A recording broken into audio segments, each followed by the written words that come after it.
श्री शिवाय नमस्तुभ्यं। शिव महापुराण के हम यजमान बने, सुंदर रूप धारण कर कर हम कथा के यजमान बनकर जाते हैं। आज ये हमारा स्वरूप ईश्वर जी और गोरा जी के रूप में, गणा और गौर के रूप में पृथ्वी पर पूजाएगा। इसलिए गणगौर पृथ्वी पर 16 दिन की होती है, 16 दिन।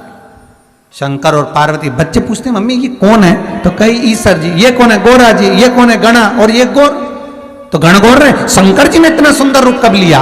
जब शिव महापुराण के यजमान बने, कथा सुनने के लिए जब चले तब।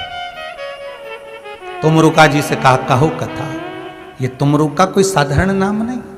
फिर निवेदन करूंगा, जिस नारी का गर्भ न ठेरता हो, 12-12 साल हो गए हो, 18 साल हो गए हो, 15 साल हो गए, 10 साल हो गए, अगर संतान नहीं है, बच्चे नहीं है, तो निवेदन करूंगा सफेद आंकड़े की जड़, सफेद आंकड़े की जड़ लेकर आपका एमसी परेड का जब 7वां दिन हो जाए, रजस्वला धर्म का जब 7वां दिन हो जाए, तो सफेद आंकड़े की जड़ को शंकर के शिवलिंग के ऊपर से 21 बार तुमरुका जी का नाम लेकर घुमाइए और उस सफेद आंकड़े की जड़ को लाल धागे में कमर पर बांध लो। 7वें दिन ही महाराज 3 महीने के अंदर नारी का गर्भ ठेर जाता है, संतान होता है। तुमरुका जी का नाम सहज नहीं है। बहुत ज्यादा बीमारी है, हम तो यहां तक कहते हैं अगर बहुत ज्यादा बीमारी है, बहुत रोगी है, एक हाथ में दूध लो, एक हाथ में जल लो, 5 बेलपत्र दोनों में डाल लो और उस व्यक्ति का नाम लेकर, भले उसको ऑक्सीजन लग रही है, उसका नाम लेकर, गोत्र बोलकर, तुमरुका जी का नाम लेकर श्री शिवाय नमस्तुभ्यं बोलकर शंकर पर चढ़ा दीजिए। सुबह, दोपहर, शाम, प्रदोष काल में 3 बार दिन भर में चढ़ाओ। 3 दिन के अंदर उसको अंतर आना चालू हो जाएगा। 3 दिन शिव कथा कह रही है, भगवान शंकर का पावन चरित्र कह रहा है। ये शिव महापुराण कोई साधारण सी पुराण नहीं है।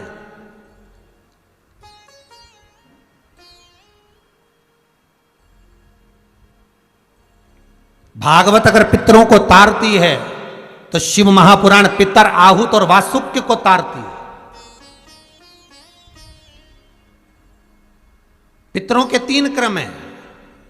एक पितर जो पूर्ण अवस्था लेकर चले गए और अवस्था लेकर गए हैं, पर जिनके भीतर अभिलाषाएं बहुत थी, वो पितर बन गए। आहूत जो माता के गर्भ में आने के बाद कुंवारी अवस्था में मर गए, चाहे जन्म लेकर मरे हो, चाहे गर्भ के अंदर मरे हो, वो आहूत बन गए। और वासुक अर्थात बहुत कुछ करना चाहते थे, इस संसार में आकर बहुत कुछ करना चाहते थे, पर कोई गति ऐसी हुई, कोई एक्सीडेंट हो गया, कोई क्रम ऐसा हो गया, कोई बीमारी ऐसी लग गई कि मरना पड़ा, पर तड़प तड़प कर मरे, प्राण छूटे, पर बहुत दुख होकर, बहुत तकलीफ। तो वासुक भागवत पितरों को तार देती है, पर शिव महापुराण की कथा, शास्त्र कहता है कि शिव महापुराण को श्रवण कर कर जाने वाला जीव, भले वो सुनने वाला नहीं बैठा, भले वो सुनने नहीं बैठा, जो जिसके पितर हैं, जिसके वासुक है, जिसके आहूत हैं, पर शिव पुराण कर रही है, जो श्रवण कर कर भी जाता है, और जिस मार्ग से श्रवण कर कर वो निकल रहा होता है, उस मार्ग में जितने अधोगति में मरे होते हैं, चाहे वो पितर हो, चाहे वासुक हो, चाहे आहूत हो, जितने अधोगति में मरे होते हैं, वो जीव भी तरते चले जाते हैं, मात्र जो श्रवण कर कर जा रहा है।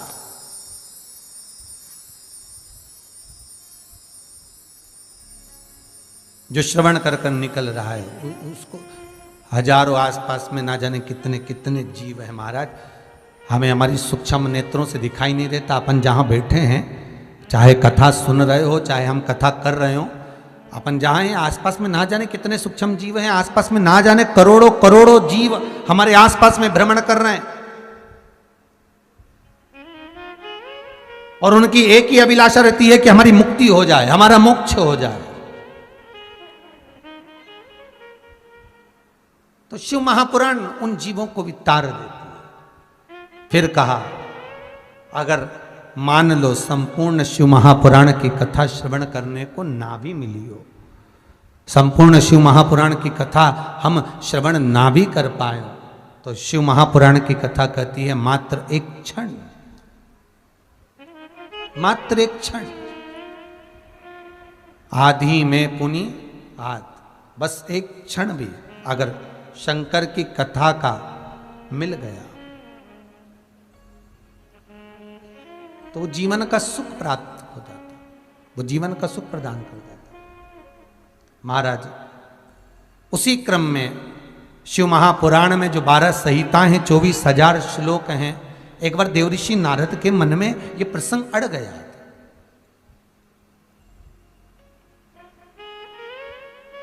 और देवऋषि नारद के मन में ये प्रसंग अड़ा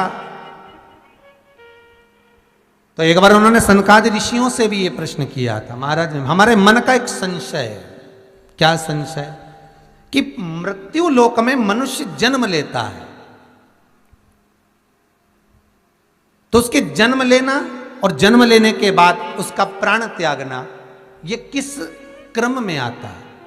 महाराज सनकादि बाबाओं ने उसको देवऋषि नारद को बहुत सुंदर समझाया। ए देवऋषि नारद, मृत्यु लोक में जो मनुष्य जन्म लेता है वो जन्म उसके पूर्व के किए हुए कर्म के अनुसार होता है,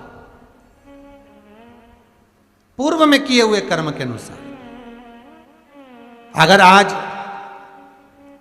कई व्यक्तियों का आपने देखा होगा, चौराहे पर 3 बच्चे चौराहे हो, चाहे अन्य चौराहे हो, रोड के किनारे लोग कोई भिक्षा मांगते हुए दिखते हैं, भीख मांगते हुए दिखते हैं। तो कई बार अपने के मन में ये प्रसंग तो आता होगा कि भगवान ने इनको कैसा पैदा करा, भगवान ने इनको कैसे जन्म दे दिया। तो कोई कभी विष्णु पुराण को स्मरण करो। विष्णु पुराण में स्पष्ट कहा गया, लक्ष्मी जी भगवान नारायण से पूछती हैं, हे नारायण कृपा करिए मुझे एक प्रश्न का उत्तर दीजिए, संसार में मैंने सबको लक्ष्मी प्रदान करी तो ये भिक्षुक कैसे हो गया?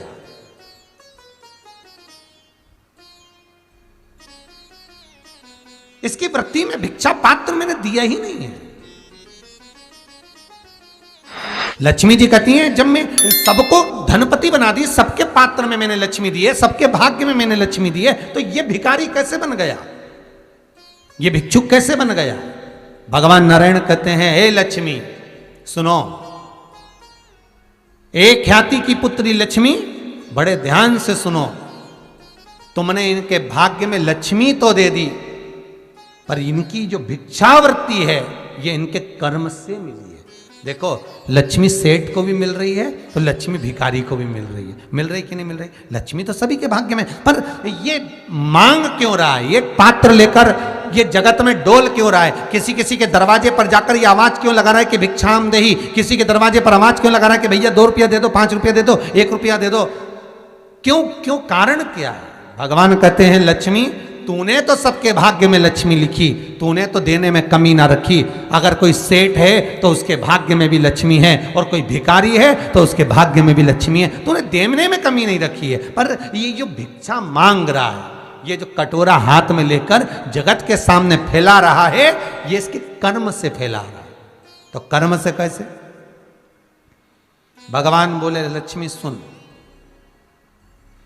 तूने तो बहुत दिया, लक्ष्मी इसके भाग्य में भी आई, पर बात इतनी सी है लक्ष्मी कि इसका जो पूर्व का किया हुआ कर्म है, पूर्व का किया हुआ कर्म है, कोई लेके आया तिजोरी में रखता गया, कोई लेकर आया अलमारी में रखता गया। अर्थात इसने न दान करा, न पुण्य करा, न सत्कर्म करा, न किसी गरीबड़े को भोजन कराया, न एक गिलास पानी पिलाया।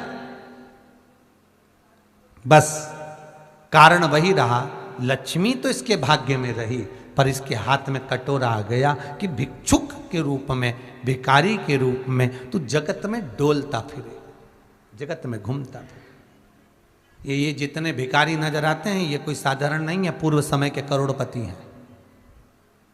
बस अंतर इतना है, भगवान विष्णु ने बनाना था इनको वापिस करोड़पति, तो जो आगे का का था कबूतर वाला, तो वो करोड़पति का का इनका निकाल लिया इनके बुरे कर्म के अनुसार, तो वो क्या हो गया? करोड़पति की जगह रोड़पति। बस वही कर्म का भोग है भोग। शिव पुराण कर रही है, भगवान शंकर की कथा कर रही है, 24,000 श्लोकों का ये आनंद सुख कर रहा है कि भगवान शंकर का जो पावन चरित्र कर रहा है कि शिव के अनुकूल, शंकर को भजने के लिए, पाने के लिए कुछ देना नहीं है, शंकर को पाने के लिए केवल चित्त वृत्ति को निर्मल रखना। शास्त्र कहा एक सुंदर महत्तम आया, देवराज नाम का एक ब्राह्मण था, और वह देवराज, हे ब्राह्मण,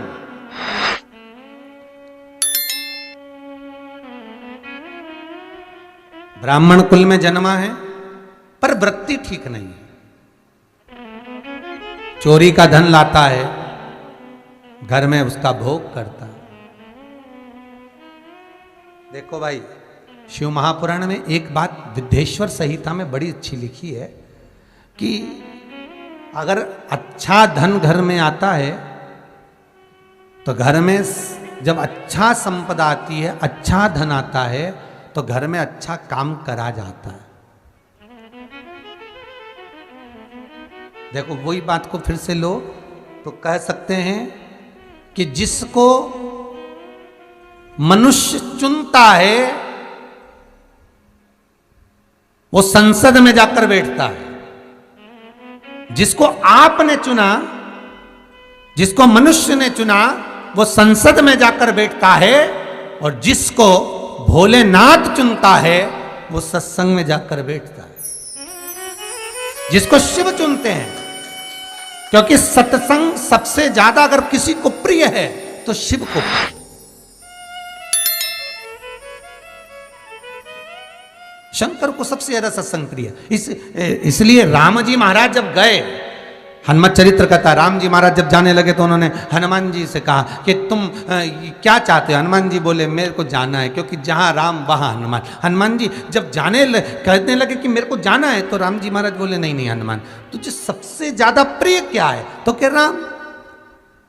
तो हनुमान तू कह रहा है सबसे ज्यादा प्रिय है राम प्रिय है, तो एक बार जिस समय देवऋषि नारद का अपमान हुआ, विश्वामित्र बाबा का अपमान हुआ, उस समय पर एक राजा ने जब अपमान करा तो तूने उसको राम नाम लिखकर एक जगह पर बिठा दिया और कहा कि तू राम नाम जपते रहे। उसने राम नाम जपा। तब हनुमान याद कर, मेरे सम्मुख में तू खड़ा था और युद्ध होने वाला था, तो तूने क्या कहा था?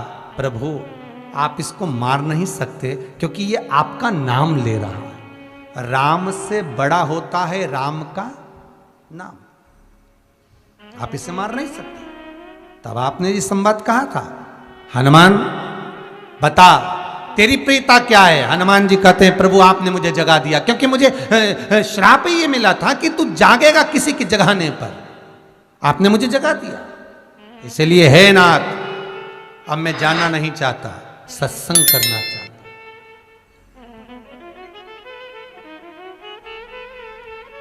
श्री राम जी का चरित्र है। अब मैं सत्संग करूंगा, भजन करूंगा, नाम जाप करूंगा। पर राम जी जानते हैं हनुमान से, कहा हनुमान मेरा जाने का समय आ गया, मुझे तो जाना पड़ेगा ना। सीता पृथ्वी में चली गई, मुझे भी जाना है। मैं सरयू के जल में अपने प्राणों को त्यागूंगा, मानव का शरीर है, इसको त्यागना तो पड़ेगा ना हनुमान। हनुमान जी बोले तो त्याग दो, त्यागने में क्या दिक्कत है, त्यागो आप तो। पर दिक्कत एक बहुत बड़ी है। तो राम जी ने जैसी कहा दिक्कत बहुत बड़ी है, तो हनुमान जी पूछे ऐसी कौन सी दिक्कत है?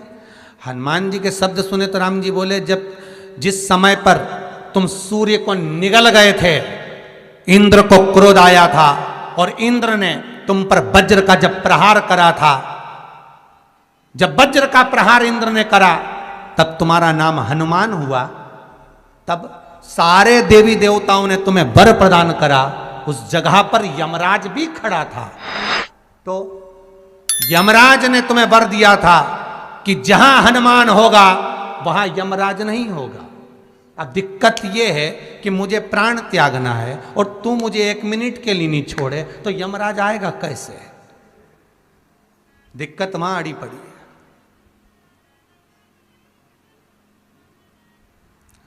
हनुमान जी मुस्कुरा के बोले राम जी महाराज से, प्रभु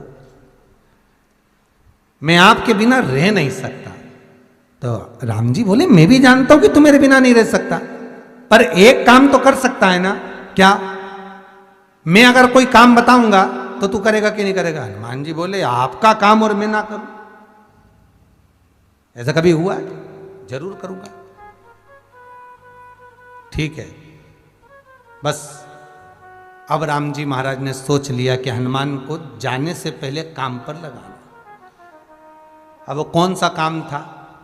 बोलो रे भाई। हनुमान जी को कहां काम पर लगाया राम जी ने? किस जगह पर काम पर लगाया? अरे सभी ने रामचरितमानस सुनी है, खूब सुनी, जल्दी बताओ। राम जी महाराज ने प्राण त्यागते समय, सरयू जी में प्राणों को देते समय, राम जी ने हनुमान जी को किस काम में लगाया था? कि राम जी ने अपने हाथ की एक मुद्रिका जिस पे राम लिखा हुआ था, वो मुद्रिका एक अयोध्या की एक सरंग में जमीन में डाल दिया और हनुमान से कहा जा जरा ढूंढ के लेके आ, मैं अभी घूम कर आया। और हनुमान जी तलातल रसातल भूमि के नीचे पताल में चले गए उस मुद्रिका को ढूंढने के लिए जिस पे राम लिखा है। और हनुमान जी पूछते भी जा रहे हैं राम कहाँ है? राम की मुद्रिका पड़ी थी, राम की अंगूठी है। अब राम का ही सत्संग करते करते जा रहे हैं और राम जी चले गए सरयू, क्योंकि हनुमान अगर होगा तो यमराज नहीं आ सकता। हनुमान को यहां से हटाना पड़ेगा तब यमराज लेने के लिए आ सकता, तब यम आए। और क्योंकि यम अपने नियम को धारण करेगा, चाहे कृष्ण हो चाहे राम। वही बात फिर याद कर लीजिए, अच्छा कर्म करिए, कर्म का दंड तो भगवान को भी भोगना पड़ता है।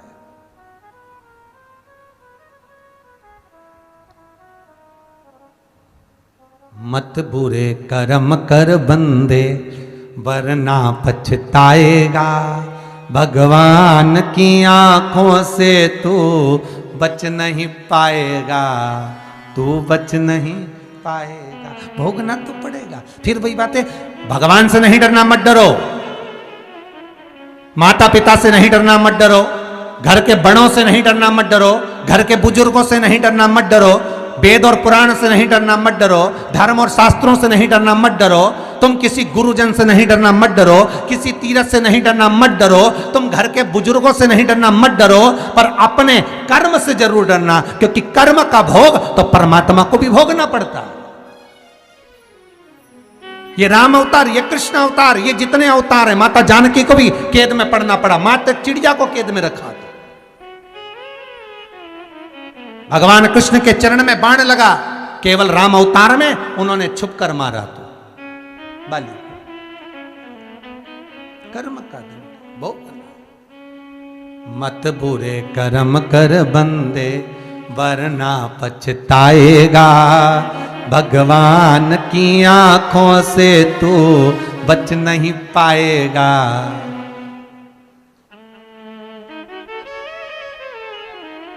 इस शरीर के अंदर एक सिम फिट करके भेजी है, शरीर के अंदर। तुम जहां जाते हो भगवान को सब मालूम है क्या कर रहा है, कितनी रोटी खाई, कितनी गाली दी। जरा देखो तो सही, बस शिशुपाल गाली बका तो कन्हैया जी को कैसे मालूम पड़ा कि 99 हो गई? अरे विचार करो, क्या 24 घंटे भगवान कृष्ण शिशुपाल के साथ में रहते थे क्या? भागवत जी में वर्णन है 24 घंटे भगवान कृष्ण शिशुपाल के साथ रहते थे? नहीं। फिर शिशुपाल की 100 गालियां भगवान गिनकर उसके सिर को काट देते हैं, मतलब यह पक्का है कि सिम तो फिट थी। पता चल रहा था कि कितनी बकी गई। अब तुम भी अंदाजा लगा लो, जितना आड़ा टेढ़ा बोलते हो ना, जितनी जितनी गाली देते हो। कई लोग कहते हैं बहुत अच्छा था बेचारा, चले गया। चले तो गया, पर सिम भी तो देखी जाए कौन सी कंपनी की थी और कितना उसमें पावर था, वो तो देखो।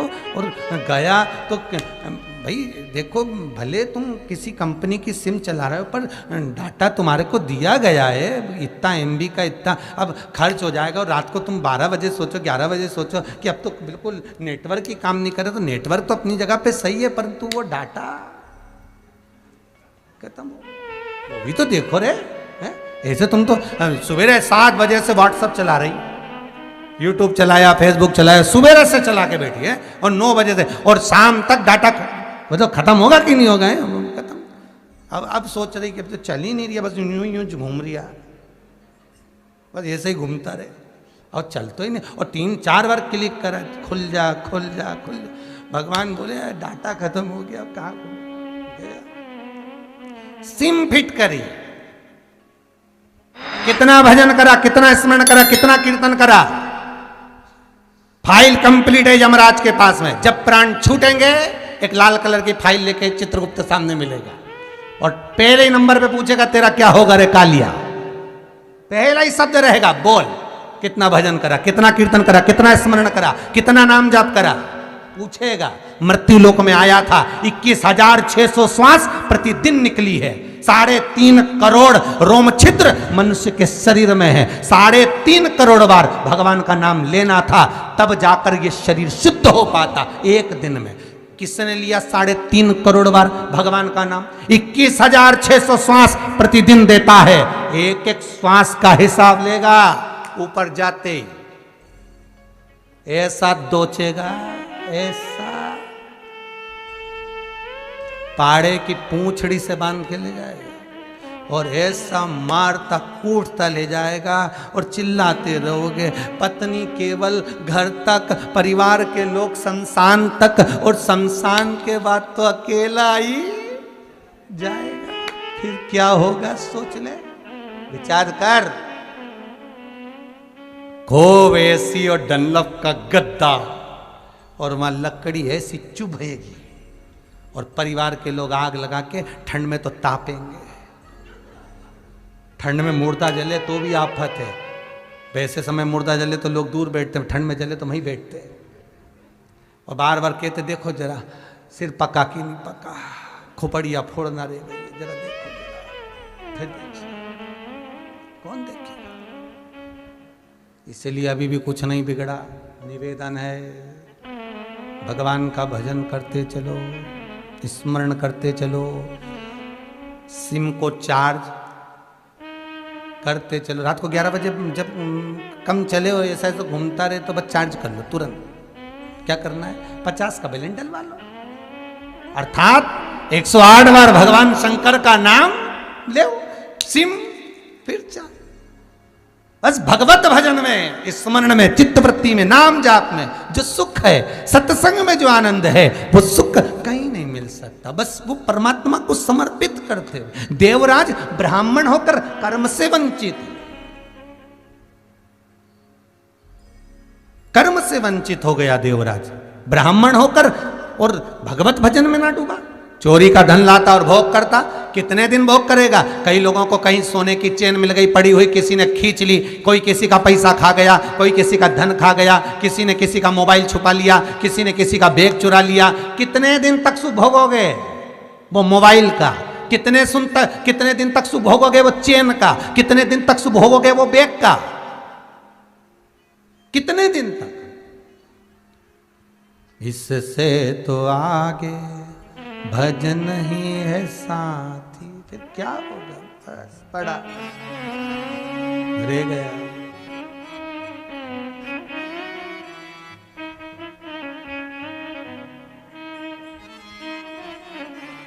कितना पड़ा हुआ किसी का धन मिल जाए,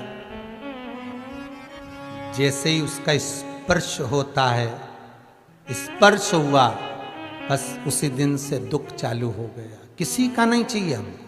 भगवान से कहना, भगवान हमें किसी का धन मत देना, हमें हमारे भाग्य का देना, मेरी किस्मत का देना, जो मेरी किस्मत में लिखा हो, और इतना देना कि जीवन में एक बार मैं भी शिव महापुराण की कथा करा सकूं। ऐसा देना।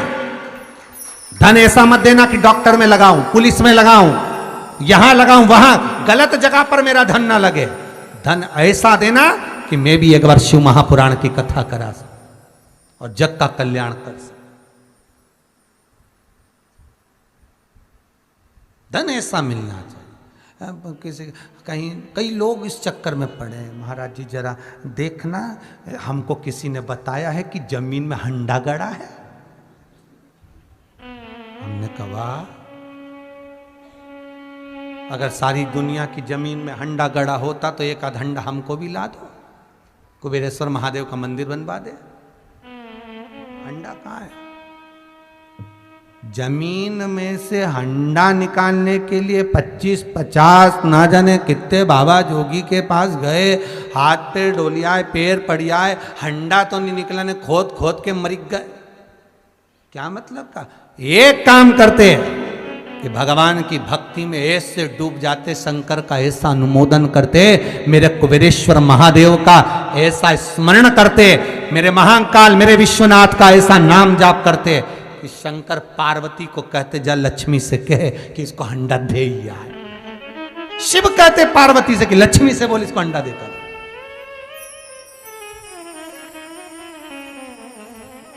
वो काम का है।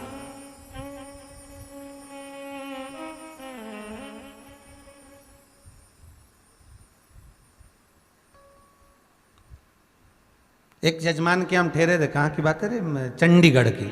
अब चंडीगढ़ की बात, जजमान के हम ठहर गए। अब जजमान के ठहरे तो वो सुबह से जजमान के जो लड़का और बहू वो सुबह से केवल राशि देखे वो अखबार में, मेरी कन्या राशि, मेरी कुंभ राशि। अब रोज पढ़े, अब उसमें लिखा था आज राजसी योग है। इतने खुश हुए कि उन्होंने आज राजभोग खिलाया। अच्छा बढ़िया रसगुल्ला ला के। हमने पूछा रसगुल्ला क्यों? गुरु जी राशि में लिखा है राशि योग, राजसी योग। और मालूम पड़े दोनों जनी कहीं जा रहे थे मोटरसाइकिल से, और मोटरसाइकिल से जाते जाते सामने से एक स्कूटर आ रहा था, उससे भड़क गए, और भड़क गए तो हॉस्पिटल में पड़े। अब हमने जजमान से कहा चलो मिल यहाँ राजसी योग है, देख लो। अब हम पहुंचे, हमने कहा क्यों रे रामू? और बेटा सारी का तू? गुरुजी पत्रिका तो अखबार में तो लिखा था राजसी योग। हमने कहा बस राजसी योग यही है कि पलंग पे पड़े रहो, डॉक्टर तुम्हें मुंह में गोली दवाई खिलाए।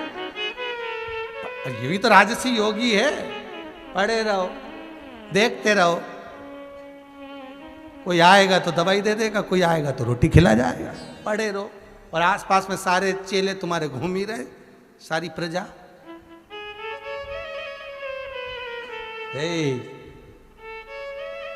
महाराज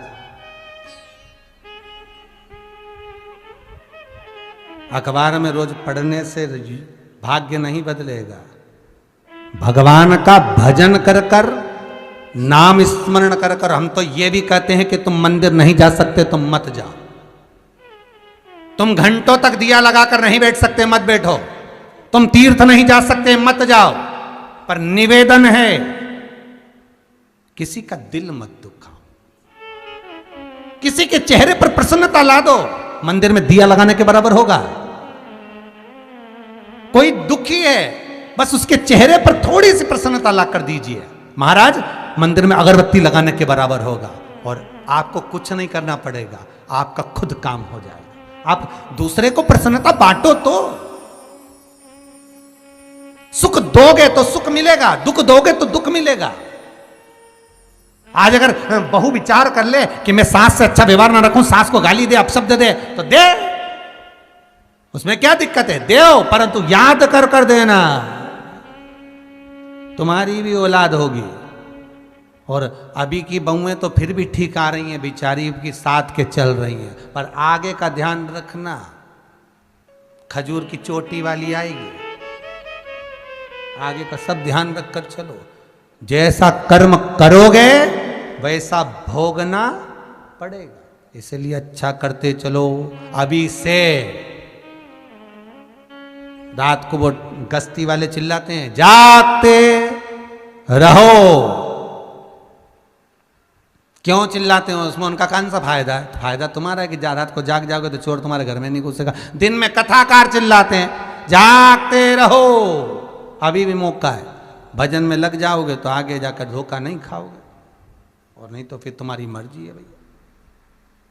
मन तुम्हारा, वृत्ति तुम्हारी, चित्त तुम्हारा। देवराज लाया धन भोग करा, लाया धन भोग करा। कितने दिन करेगा? एक दिन तो सामने आएगा ना। और देवराज ब्राह्मण होकर जो धन चोरी कर कर लाता था उसका भोग करता था। एक दिन शरीर में ताप पड़ गया, शिव के मंदिर में ठंड लगने के कारण, ताप पड़ने के कारण शिव मंदिर में छुप गया। छुपा, सर में बहुत दर्द हो रहा है, शरीर में बहुत कष्ट हो रहा है। और उसी शिव मंदिर में शिव महापुराण की कथा चल रही है। उसी शिव मंदिर में, उस शिव पुराण में से शिव पुराण का जो मूल मंत्र है, श्री शिवाय नमस्तुभ्यम, जैसे भागवत का मूल मंत्र है ओम नमो भगवते वासुदेव, उसी तरह शिव महापुराण का मूल मंत्र श्री शिवाय नमस्तुभ्यम, बस इस मंत्र को उसने ध्यान में ले लिया। भले चोर था पर मंत्र ना था।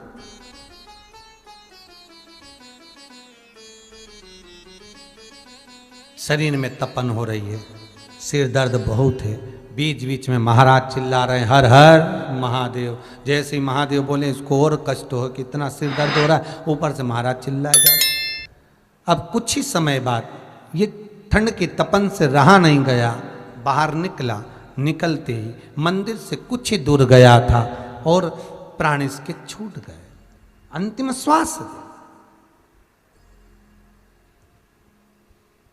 मनुष्य का जब जन्म होता है, गरुड़ पुराण कहती है, स्कंद पुराण कहती है, भविष्य पुराण कहती है, नर्मदा पुराण कहती है, पद्म पुराण कहती है, बच्चा जब जन्म लेता है और मां के गर्भ से जन्म लेने के बाद उसकी जो नाल कटती है, उस कटने के समय पर उसके मरने की तारीख, तिथि, दिन, समय, पल, घड़ी निश्चित कर दी जाती है कि कब मरेगा और कहां मरेगा, किस जगह पर मरेगा, वो निश्चित हो गया। अब सिर पे केवल एक कुल्हाड़ी लटकी हुई है। तुम कहीं पे भी जाओगे सिर पे वो तलवार लटकी रहती है, कभी भी प्राण छूट सकते हैं। भले वो तलवार नहीं दिखे पर प्राण तो कहीं पे भी। कई लोग ऐसे हुए, एक हमारे वो जजमान कहाँ सोनकच रहते थे, उनके बहू बेटा गए कहाँ गाडरवाड़ा, शादी में जा रहे थे। अब गाड़ियां लॉकडाउन के टाइम पे मिली नहीं, तो वो ट्रक के अंदर बैठ के गए और ट्रक के अंदर बैठ के गए, ट्रक ही पलट गया, बेटा बहू बच्चे सब समाप्त। कहां लिखी थी, कहां से कहां जाकर कहां प्राणों को त्यागना था, वहां तक मृत्यु लेकर जाती है। दिन, घड़ी, पल, समय, स्थान निश्चित है कि कहां प्राण छूटेंगे। भले 7 तालों में बंद हो जाओ। राजा परीक्षित का चरित्र कहता है, जन्मेजय ने कांच का महल बनवाया था, तो वो तक्षक नाग कहां से जाता। परीक्षित को भूख लगी, खबर करवाई भूख लग रही है, तो कहा खाने का सामान मत लेकर जाओ, हो सकता है फल फूल में, मिठाई में कुछ चला जाए, कोई जहर मिला कर ले जाए। नहीं, तो अनार बुलवाया, अनार का रस निकलवाया, कपड़े में छनवाया, छान कर गिलास में भरवाया। जिस गिलास में वो अनार का जूस जा रहा था, रस जा रहा था, उस गिलास के नीचे पेंदी थी, उस पेंदी में तक्षक नाग चिपक कर चला गया। मृत्यु निश्चित है, वो आना है, उसे कोई नहीं टाल सकता। जन्म, मरण और परण, ये 3 निश्चित है मेरे शंकर के हाथ में। डॉक्टर ने कहा 3 महीने बाद डिलीवरी हो जाएगी, ये तारीख को ये समय पे होगी। डॉक्टर ने कहा बस 8 दिन बाद डिलीवरी, और मालूम पड़े जापा होना था 4 तारीख का, 10 तारीख आ गई। डॉक्टर को 3-4 बार तो दिखाया ही, देखना डॉक्टर साहब अभी 4 तारीख बोली थी, और डॉक्टर के अभी 2-4 दिन के 12 तारीख हो, 15 हो गई। क्यों? क्योंकि वहां से नहीं छूटी है। जन्म भगवान के हाथ, मरण भगवान के हाथ। डॉक्टरों ने कह दिया अंतिम सांसें चल रही, घर ले जाओ, घर ले गए, मालूम पड़े 1-1.5 साल तक तो अम्मा पलंग पे निकाल दी। लो, और पंडितों ने पत्रिका देखकर कहा था खूब लंबी उम्र है, मालूम पड़े एक्सीडेंट हुआ, अटैक आया, मर गया। लो, सारी उम्र धरी की धरी रह गई। अभी ना जाने कितने लोग कोरोना महामारी में चले गए, फोन लगाकर बोलते हैं गुरुजी हमारे पिताजी की पत्रिका तो पहले कहते थे कि खूब जिएंगे, खूब लंबी उम्र है, और तो वो चले ही गए। बताओ कहां उसके हाथ जन्म, मरण और परण। ढेर लड़कियां देख लो, ढेर लड़के देख लो, पर जो भाग्य में लिखी होगी वही मिलेगी। और जो भाग्य में लिखा होगा वही मिलेगा। 50 छानो, 1000 बायोडाटा देखो, 1000 लड़कियां देखो, 1000 लड़के देखो, जो लिखा है वही होना। ये संबंध आज के नहीं है, पूर्व के हैं भाई। एक आध दिन के संबंध थोड़ी ना। कितनी देखी और कितने देखे, जरा विचार करो। और भाग्य में यही लिखा था और किस्मत में यही लिखी थी। उसका कारण है कि ये आज का संबंध नहीं, ये पूर्व का है। संबंध जन्म मरण परण 3 किसी के हाथ में नहीं है। किसी ने कह भी दिया इतनी तारीख तक विवाह हो जाएगा, मालूम पड़े पीछे आगे हो गया, क्योंकि ये सब शिव के हाथ है, शंकर का स्मरण। देवराज को ले गए भगवान भोले। समय आया, एक बिंदुक नाम का ब्राह्मण, जिसकी धर्म पत्नी का नाम था चंचूला देवी,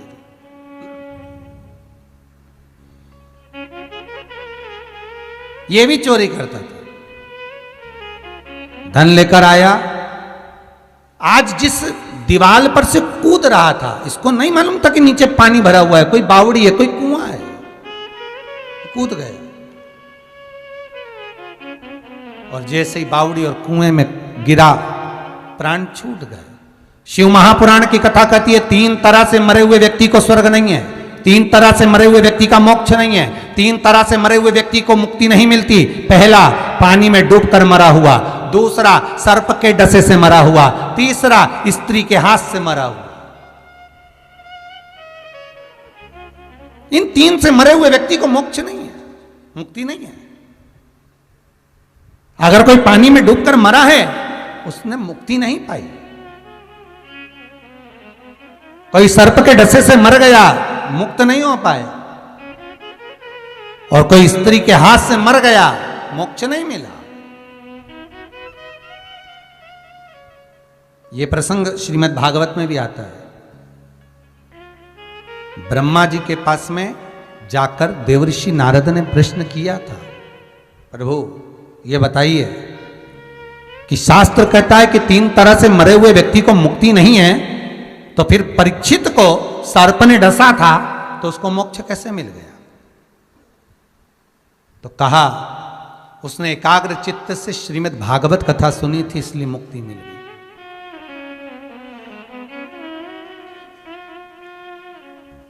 देवऋषि नारद ने कहा मान लो, परीक्षित ने तो 7 दिन एकाग्र चित्त, एकाग्र मन, एकाग्र ध्यान से कथा सुनी तो उसको मुक्ति मिली। और मान लो कोई कथा नहीं सुना, फिर उसकी मुक्ति, उसका मोक्ष कैसे हो? तो उसका वर्णन शिव महापुराण में लिख दिया कि मान लो अगर कथा नहीं भी सुनी है, शिव पुराण तो कहती है कि अगर आपने भागवत भी नहीं सुनी, कोई पुराण नहीं सुना, कभी मंदिर में दिया नहीं लगाया, कभी भगवान का भजन ना करा, पर एक बार अगर मौका मिल जाए शंकर का अनुमोदन करने का, श्री शिवाय नमस्तुभ्यम मंत्र का स्मरण करने का, या शंकर के मंदिर में एक बार भूल से भी आपने जल चढ़ा दिया, यहां तक शास्त्र कहता है मंदिर में जल भी नहीं चढ़ाया शंकर के, दिया भी नहीं लगाया, कोई पाठ नहीं करा, कोई मंत्र नहीं जपा, अगर शंकर का मंदिर का मात्र शिखर का दर्शन ही कर लिया, कभी जिंदगी में कर लिया, तो भी तुम कैलाश धाम जाने के अधिकारी हो, तो भी तुम शंकर के धाम जा सकते हो, मुक्ति हो सकती है, मोक्ष मिल सकती है। क्यों भैया? मरने वाले को चौराहे पे क्यों नहीं जलाते? अरे बोलो रे भाई, मरने वाले को कोई ग्राउंड में क्यों नहीं जलाते? मरने वाले को किसी मॉल में क्यों नहीं जलाते? मरने वाले को घर के बाहर क्यों नहीं जलाते? मरने वाले को किसी अन्य जगह पर क्यों नहीं जलाते? मरने वाले को जलाते हैं तो केवल शमशान में जलाते हैं। क्यों? क्या कारण है? किस लिए? उसका एक कारण है कि शमशान में शंकर रहते हैं, क्योंकि उन्हें श्राप लगा था दक्ष प्रजापति का, मैं तुझे श्राप देता हूं शिव, तो शमशान में निवास करेगा। शंकर भगवान शमशान में रहते हैं, इसीलिए मुर्दे को शमशान ले जाया जाता है। क्यों? क्योंकि ये जगत में कहीं पर भी भटका, इसने कथा सुनी ना सुनी, भागवत सुनी ना सुनी, दान करा ना सुना, स्मरण करा ना करा, पर अगर इसको शंकर के दरवाजे तक ले गए तो फिर ये शंकर का हो गया, फिर शंकर इसको साथ लेगा, क्योंकि शिव भोला है, शंकर इसको साथ लेगा। इसलिए मरने वाले को कहीं दूसरी जगह नहीं ले जाते, ले जाते शमशान, अच्छे बांध बुंधा के हो, सजा धजा के, किसको मिलन करवाना है भोलेनाथ से हो, ले जाओ, दूसरी जगह नहीं, चौराहे पे नहीं, गली में नहीं, शॉपिंग मॉल में नहीं, केवल शमशान, क्योंकि वो शिव का धाम है, वहां शंकर रहते हैं। और एक बार जो शिव के पास चले गया, फिर शंकर का हो गया, तो उसको फिर कोई कुछ कहीं भटकना है ही कहीं नहीं। अब सौंप दिया इस जीवन का सब भार तुम्हारे हाथों, छोड़ दो शंकर के सब कुछ शिव।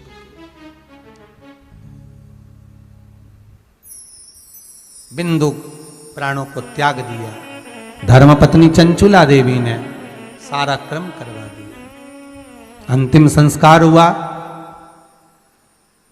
सारे गांव के लोग तीर्थ करने जा रहे हैं, चंचुला भी चली।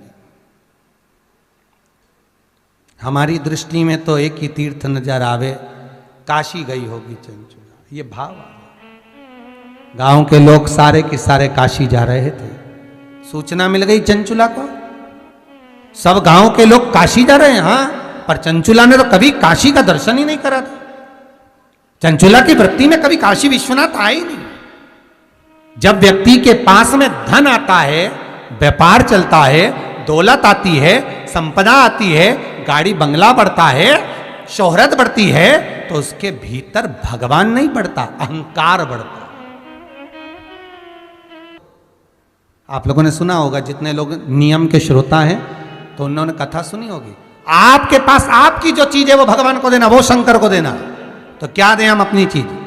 तो कोई कि हमारे पास में हमारा पैसा है, तो भगवान के पैसा तू कहां से लाया था? मां के गर्भ से जब पैदा हुआ था तो नग्न ही तो आया था, तुम्हारा अपना कुछ दीजिए। तो किसी ने कहा कपड़ा दे दो भगवान को, भगवान का कपड़ा भी तेरा नहीं, वो तो दूसरे ने दिया। मकान दे दो, मकान दूसरे का, जमीन दूसरे की, जायदाद दूसरे की। तो कहा क्या दें? तो कहा मैं अपने आप को भगवान को दे दूं। तो क्या वो तू भी दूसरे का, माता ने जन्म दिया तेरे को, तो तू भी भगवान को नहीं दे, तेरा क्या है वो दे। तो शिव महापुराण की कथा कहती है, मनुष्य का अपना खुद का केवल अहंकार होता है, इसलिए शंकर को अहंकार दे दो कि मेरा अभिमान तुम रख लो और मुझे निर्मल बना दो, क्योंकि जय अहंकार मेरा है। और ये अहंकार ही तो ऐसा है जो हमें भगवान से दूर कर देगा। अभिमान किसी दूसरे का नहीं है, अभिमान तुम्हारा है।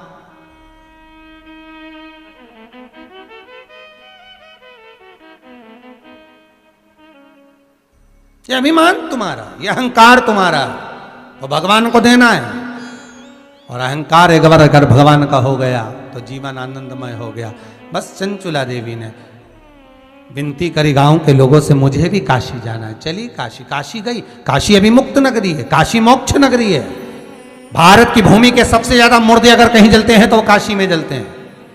अभी मुक्तता है काशी, मोक्ष नगरी है काशी। पहले भी वर्णन किया, आज फिर वर्णन कर रहे हैं।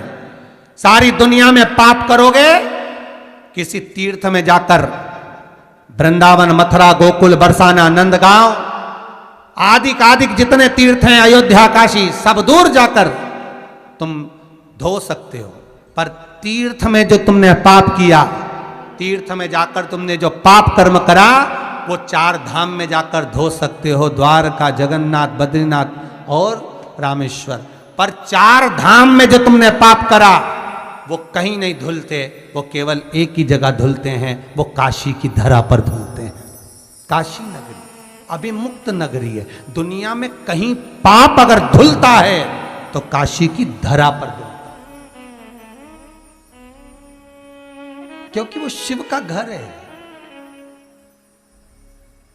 बच्चा कीचड़ में गिरता है, नाली में गिरता है, पड़ोसी उसको साफ नहीं कर सकता, साफ उसके मम्मी पापा ही करेंगे।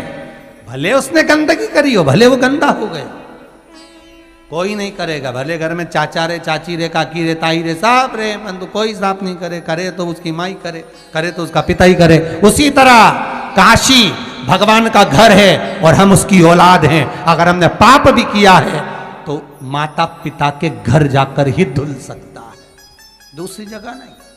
माता पिता के पास में ही धुलेगा,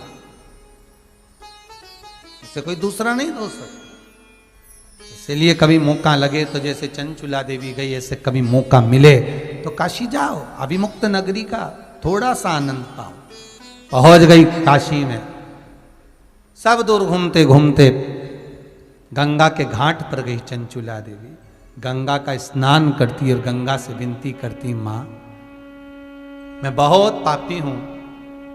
पति को चोरी करने का बोलती थी, वो चोरी कर कर लाते थे, मैं उसका भोग करती थी, पर कभी मैंने सत्कर्म नहीं करा माँ।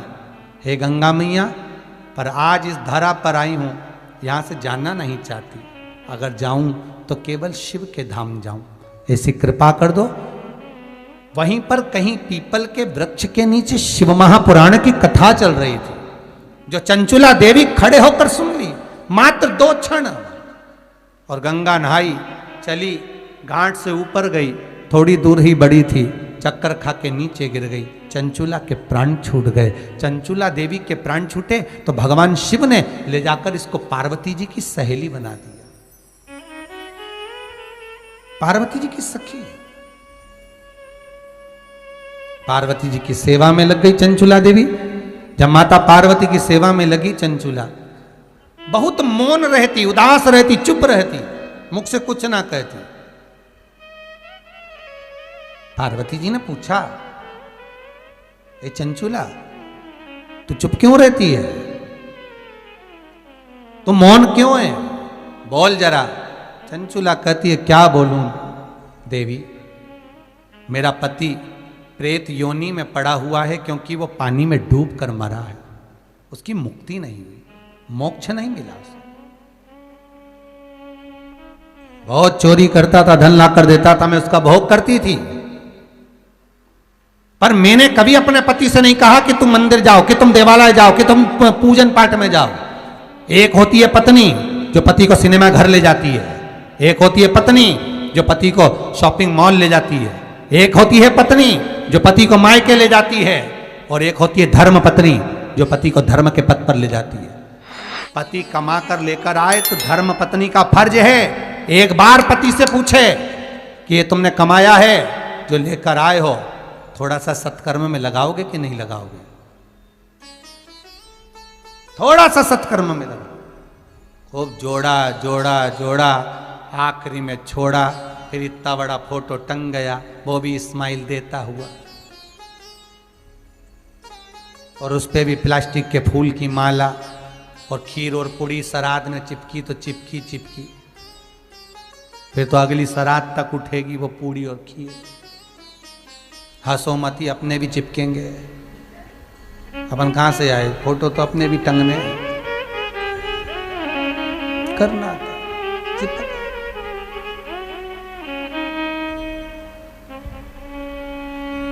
और मेरा निवेदन है, जमाने में अगर मृत्यु लोक में जन्म लिया है, पृथ्वी पर आए हो, कितना भी दुख हो उसमें मुस्कुराइए, दुख में भी मुस्कुराए, क्योंकि बाद में तो फोटो में मुस्कुराओ, उससे अच्छा पहले ही मुस्कुरा लो ना।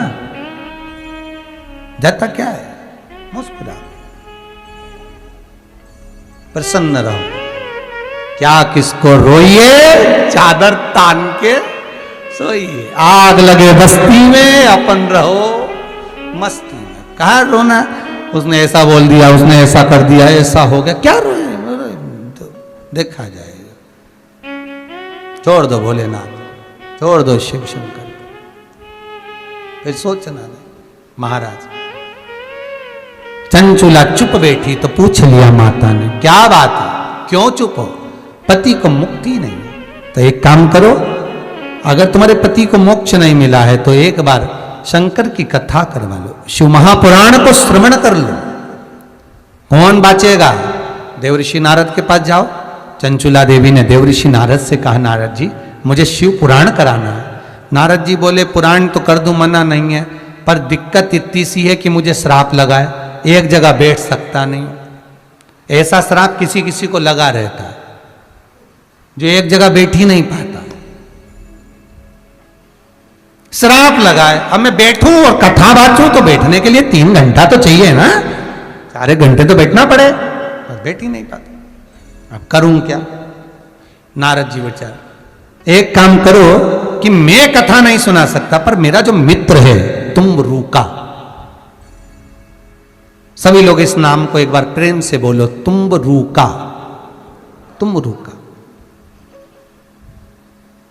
मेरा जो मित्र है तुमरुका, ये कथा कह सकता। ये नारद जी के मित्र हैं। बस अंतर इतना है, देवऋषि नारद के जो मित्र तुमरुका जी हैं, नारद जी के हाथ में जैसे करताल है, वीणा है, वैसे ही तुमरुका जी के हाथ में भी करताल और वीणा है। बस अंतर इतना है, नारद जी का मुख सुंदर दिखता है, तुमरुका जी का मुख घोड़े का लगा होता है। कभी आप लोग कहीं दक्षिण साइड के मंदिर में जब जाएं, दक्षिण के मंदिर में जब आप पहुंचे तो दक्षिण के मंदिर में आप क्या दर्शन करेंगे कि दरवाजे पर 2 मूर्ति नजर आती है, एक नारद जी की, एक तुमरुका जी की। कई बार आपके मन में प्रश्न आता है कि ये घोड़े का मुख लगाए, वीणा हाथ में है, करताल हाथ में है, ये कौन है? तो ये देवर्षि नारद के मित्र हैं, शंकर के परम उपासक तुमरुका जी।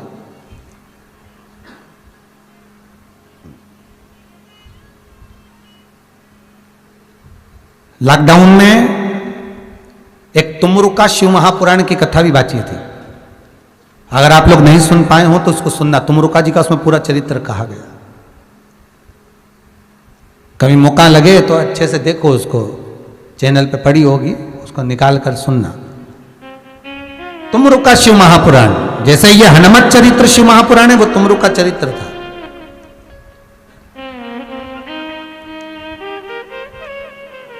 तुमरुका जी महाराज गई चंचूला, चंचूला देवी ने जाकर विनती करी, हे तुमरुका जी हमें कथा करवाना है। तुमरुका जी बोले बिल्कुल करें, क्या दिक्कत, कराओ। पर दिक्कत इतनी सी है तुमरुका जी, तुरंत बोले तुमरुका जी, दिक्कत इतनी सी है कि देवी मैं कथा तो बांच दूंगा, पर कथा का यजमान जो बने वो कोई जोड़े से तो बैठे, और तुम तो बेदव्य हो, कैसे बैठोगी? चंचूला देवी की आंख में आंसू भर गए, अब कथा कैसे हो? चंचूला जी वापिस जागे और कैलाश पर जाकर मौन होकर बैठ गई। फिर पार्वती जी ने पूछा, तू चुप होकर क्यों बैठी है? भाई होता है, माँ तो माँ होती है, पार्वती मैया तो घर में बहू एकदम चुप चुप रहे, मुंह से कुछ बोले ही नहीं, ऐसी गुमशुदा तलाश के अंदर की तरह। तो बेचारी सास भी 25 बार पूछे, हुआ क्या बेटा, मुंह से तो बोल, मुंह से तो बोल, वो बोले ही नहीं। अब बोल तो सरी, अरे जगदम्बा कुछ तो बोल, अब आवाज ही नहीं निकले तो क्या कर? बहू के चेहरे पर स्माइल रहे, प्रसन्नता रहे, अलमस्तता, आनंदता रहे, तो घर में सास ससुर, घर में जितने हैं सबको अच्छा लगे कि हाँ कोई दुख नहीं है। मालूम पड़े अब सीता जी भी अयोध्या आई थी तो चुप चुप रहती थी, तो 25 बार पूछा, माता कौशल्या जी ने पूछा, सुमित्रा ने पूछा, कैकेयी ने पूछा, बोल तो सही आखिर बात क्या बोले सीता।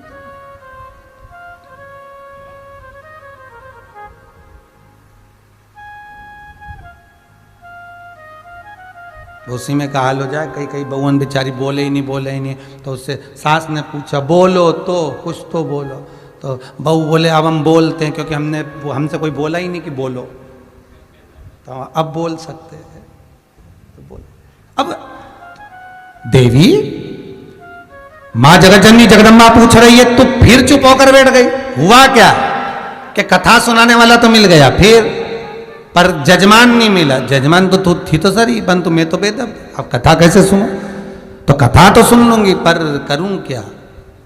तुमरुका जी बोले, तेरा अखंड सौभाग्य मैं कर सकता हूं शिव महापुराण से, तो चिंता ना कर, पर कोई जोड़े से कथा सुन ले। अब जोड़ा कहां से लाऊं? तो पार्वती जी बोले, उसमें दुख की बात क्या है? तो चिंता मत कर, शंकर जी की आराधना कर। और तुमरुका जी के कहने पर चंचूला देवी शिव की आराधना में लगी और शंकर भगवान प्रकट होकर बोले, बोल क्या बात है चंचूला?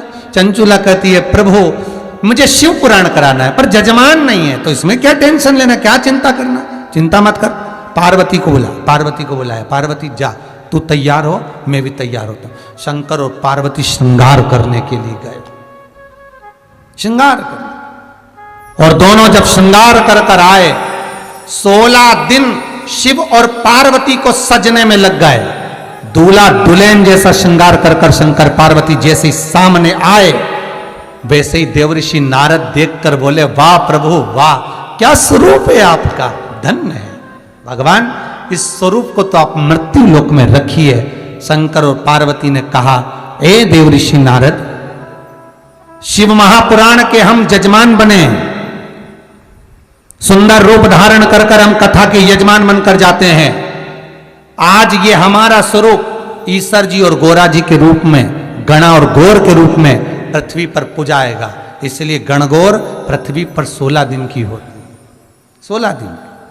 शंकर और पार्वती, बच्चे पूछते मम्मी ये कौन है, तो कही ईश्वर जी, ये कौन है गोरा जी, ये कौन है गणा, और ये गौर, तो गणगौर रहे। शंकर जी ने इतना सुंदर रूप कब लिया, जब शिव महापुराण के यजमान बने, कथा सुनने के लिए जब चले तब।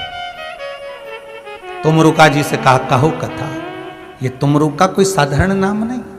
फिर निवेदन करूंगा, जिस नारी का गर्भ न ठेरता हो, 12-12 साल हो गए हो, 18 साल हो गए हो, 15 साल हो गए, 10 साल हो गए, अगर संतान नहीं है, बच्चे नहीं है, तो निवेदन करूंगा, सफेद आंकड़े की जड़, सफेद आंकड़े की जड़ लेकर आपका एमसी परेड का जब 7वां दिन हो जाए, रजस्वला धर्म का जब 7वां दिन हो जाए, तो सफेद आंकड़े की जड़ को शंकर के शिवलिंग के ऊपर से 21 बार तुमरुका जी का नाम लेकर घुमाइए, और उस सफेद आंकड़े की जड़ को लाल धागे में कमर पर बांध लो। 7वें दिन है महाराज, 3 महीने के अंदर नारी का गर्भ ठेर जाता है, संतान होता है।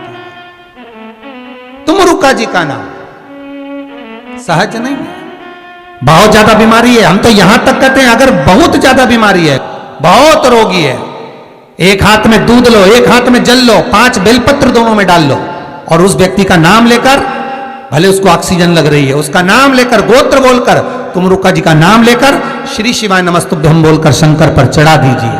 सुबह दोपहर शाम प्रदोष काल में 3 बार दिन भर में चढ़ाओ, 3 दिन के अंदर उसको अंतर आना चालू हो जाएगा। 3 दिन, महामारी में भी, बीमारी में भी उसको रोग मुक्ति प्राप्त हो, रोग से छुटकारा होता है। तुमरुका जी का नाम, शिव का स्मरण, भगवत भजन का एक लक्ष्य तत्व है। महाराज तुमरुका जी का नाम कोई सहज नहीं। शंकर के सबसे बड़े उपासक अगर कोई गिने जाते हैं तो श्री तुमरुका जी गिने जाते हैं, शिव के लिए हाजिर।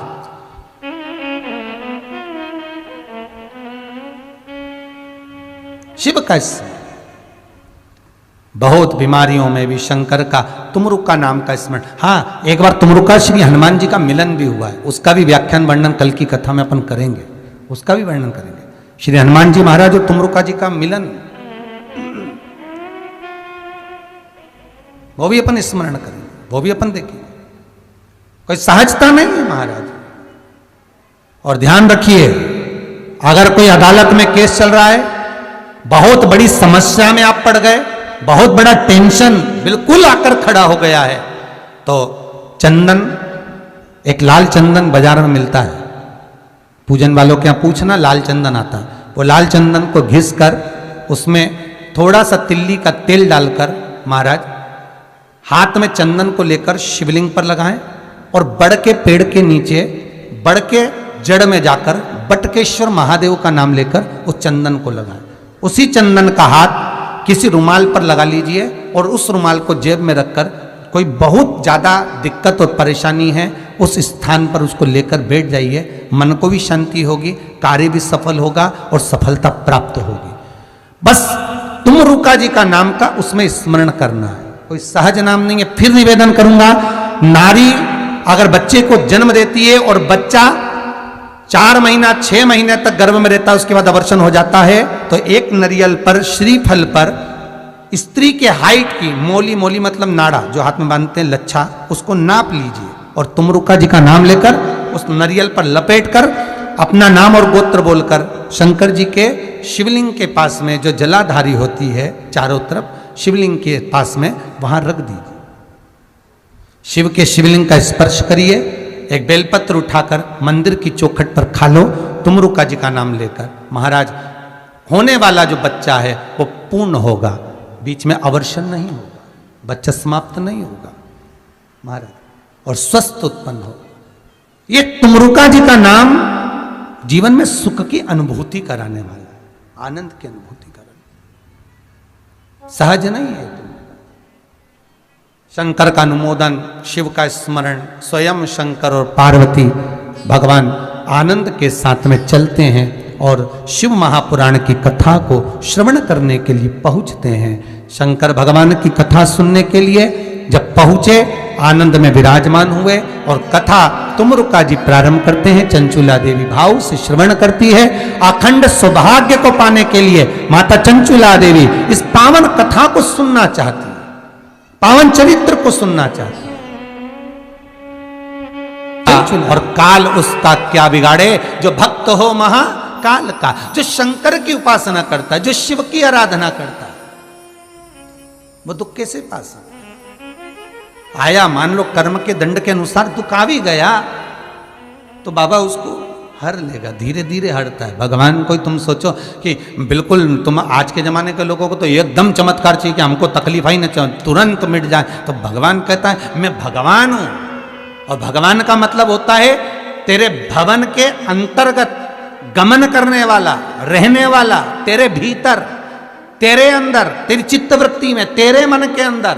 मैं मंदिर में नहीं रहता, मैं देवालय में नहीं रहता, मैं तेरे चित्तवृत्ति में, तेरे भीतर, तेरे मन में निवास करता हूं। और जिस दिन तेरे भीतर विश्वास प्रकट हो जाता है, भगवान कहते हैं उस दिन मैं बाहर निकल जाता हूं, अपने आप तेरे सामने आ जाता हूं, तेरे दुख को काटने के लिए, तेरी तकलीफ को, तेरे कष्ट को मिटाने के लिए भगवान स्वतः प्रकट हो गए।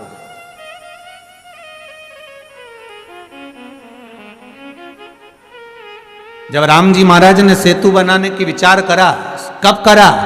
जब राम जी महाराज पूर्ण तरह से, मेरे रामचंद्र भगवान समुद्र से विनती कर लिए, हनुमान जी से बोल लिए, सबको कह दिए, सारी तरह से जब श्री राम जी महाराज देख लिए कि अब ये काम नहीं हो सकता, तब मेरे राम जी ने विचार कर लिया अब कोई राह दिखा सकता है तो वो शंकर दिखा सकता है। तो लंका में चढ़ाई करने से पहले, सेतु बांधने से पहले भगवान शंकर की स्थापना कर दी, शिवलिंग की प्राण प्रतिष्ठा कर दी, शंकर के शिवलिंग को विराजमान कर कर पूजन कर दी कि हे भोलेनाथ, अब मार्ग कोई नहीं बता सकता, आप बता सकते, अब आप प्रकट होइए। और जब इस मन से, इस चित्त से, इस वृत्ति से विश्वास जब प्रकट होता है तो वो एक बिंदु के रूप में प्रकट होता है। वो सामने मेरा शिव आ गया और सामने जब भगवान शंकर आए और शिव जी ने कह दिया आपने सेतु बांधना तैयारी करो, आप चिंता ना करो, बांधो अब सेतु। तो महाराज विश्वास हमें प्रबल करना है, हमारा भरोसा, हमें दृढ़ता, हमें प्रखर करना। आज के जमाने में लोग बहुत जल्दी डिग जाते हैं, बहुत जल्दी डोल जाते हैं, तुरंत थोड़ा सा दुख आया, तकलीफ आई, कष्ट आया, यहां चले गए, वहां चले गए, पहले इनसे कह दिया, उनसे काम नहीं बना, उनसे कह दिया, उनसे काम नहीं बना, उनसे कह दिया, उनसे काम नहीं बना, उनसे कह दिया। सारे जगत में जब डोल लिए, सारे जगत में जब विनती कर ली, सारे जगत में जब घूम कर आ गए, तब अंत में तब भगवान के पास आकर बैठे। और निवेदन यह है, शिव महापुराण ये कहती है, 24,000 श्लोकों की श्रृंखला ये कहती है, 12 संहिताओं का ये सुख कहता है कि सबसे पहले अपने मन की बात अपन भगवान को जाकर कह दें, अपने इष्ट देव। और हम ये भी नहीं कहते कि तुम शंकर जी से कहो, आपकी जिससे अच्छी पटे उसे पटा लो, राम से पटे तो राम जी को पटा लो, भगवान कृष्ण से पटे तो भगवान कृष्ण को पटा लो, देवी जी से अच्छी बने तो माता जगदम्बा को पटा लो, अगर शंकर से अच्छी बने तो भगवान शिव को बना लो, तुम्हारी जिससे अच्छी बने उसको बनाओ, उससे जाकर विनती करो, उससे जाकर निवेदन करो, वो सुनेगा, वो पाएगा। फिर वही बात है महाराज, बहुत ध्यान से सुनना, अगर घर में धन होगा तो चोरों की नजर, चोरों की दृष्टि अवश्य होगी, और सुंदरता होगी तो लुच्चों की दृष्टि अवश्य होगी। और यदि शंकर की भक्ति होगी तो भोलेनाथ की दृष्टि जरूर होगी, ये पक्का है। वो विश्वनाथ आप पर दृष्टि रखेगा, मेरा शंभो आपको देखेगा, इसको दुख क्या है, इसको तकलीफ क्या है। उठा गंगा का जल और ले जा।